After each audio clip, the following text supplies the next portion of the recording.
This is a story about a world obsessed with stuff. It's a story about a system in crisis. We're trashing the planet, we're trashing each other, and we're not even having fun. The good thing is that when we start to understand the system, we start to see lots of places to step in and turn these problems into solutions.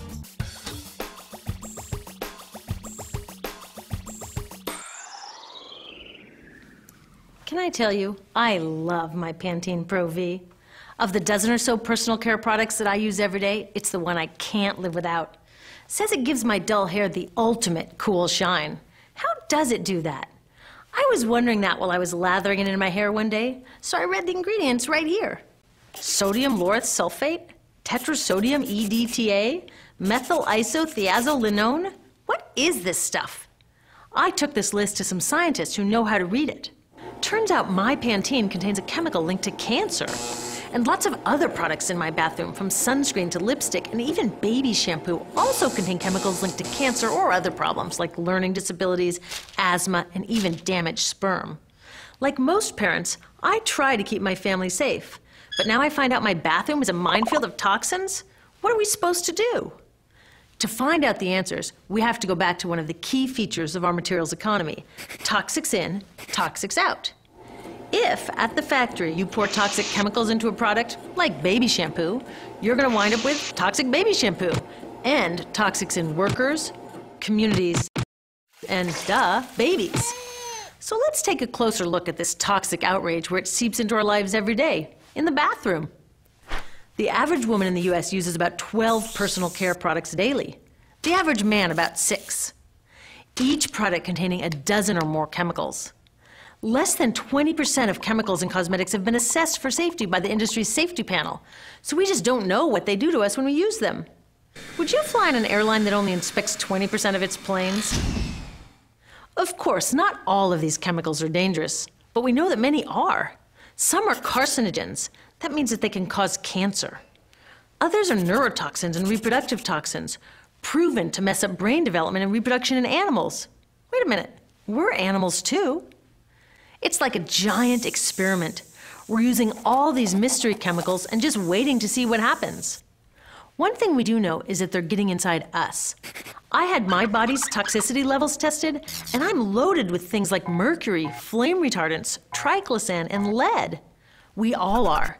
Even babies are being born pre-polluted. Now, I know we can't live in a lead-free world, but do we have to put lead in our lipstick? I don't know. Maybe it's my fault. Maybe I just bought the wrong thing. At the store, the choices seem endless. I can get lipstick in 49 shades, or shampoo for hair that's too dry, oily, fine, limp, or frizzy. But what about the choices that really matter? Like the choice to buy products that are safe? It turns out the important decisions don't happen when I choose to take a product off the shelf. They happen when companies and governments decide what products should go on the shelves. So who are these companies? This is Procter & Gamble.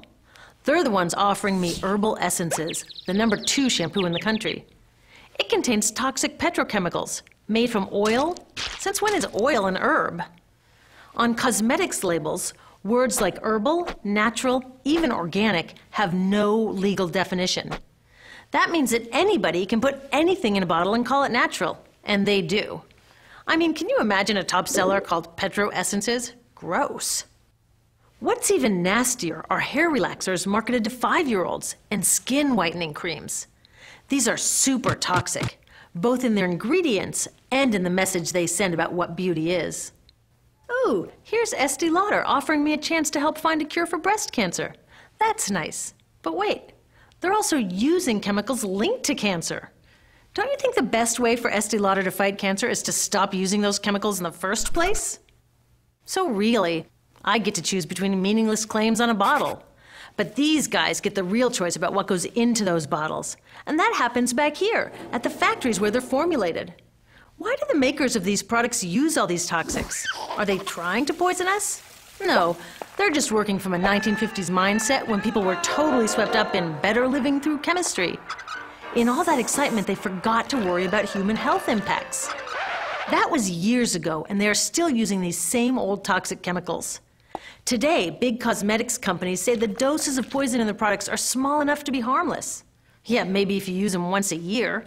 I guess they never get out and see that their products are being used and combined with other products every day. A little toxic dose under your arms, a little more on your hair, on your lips. And workers in nail and hair salons get dosed all day long. So the industry is used to doing things this way. And they can. Because even now that scientists have linked the chemicals they're using to all sorts of problems, there are no laws to get rid of them. You're thinking, really? Come on, nobody's making sure that the stuff we smear all over our bodies is safe? Nope. The FDA doesn't even assess the safety of personal care products or their ingredients. Since 1938, they've banned just 8 out of over 12,000 ingredients used in cosmetics. They don't even require that all of the ingredients be listed on the label. Now, this is an example where we can all agree a little more government action would be helpful. This lack of regulation leaves a huge hole that the cosmetics industry is all too happy to fill. They set up their own committee to self-police their products, and compliance with their recommendations is voluntary.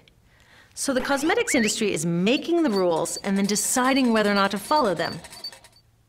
So you see, it isn't our fault that these toxic products are in our bathrooms. It's a whole broken system that's ignoring the simple rule: toxics in, toxics out.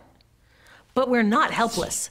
There are resources online that we can use to protect ourselves by identifying the best possible choices in the store. But the real action is with people working to change the system. Because if we really want to solve this problem, we got to start here with these guys. Women, parents, workers, people all over the country are demanding that Congress pass a new law, giving FDA the power to make sure that our personal care products are safe. We need common sense laws based on the precautionary principle. That means that when you're dealing with hazardous chemicals, just err on the side of caution. Let's not debate how much lead should be allowed in lipstick. Just get the toxic chemicals out of our products.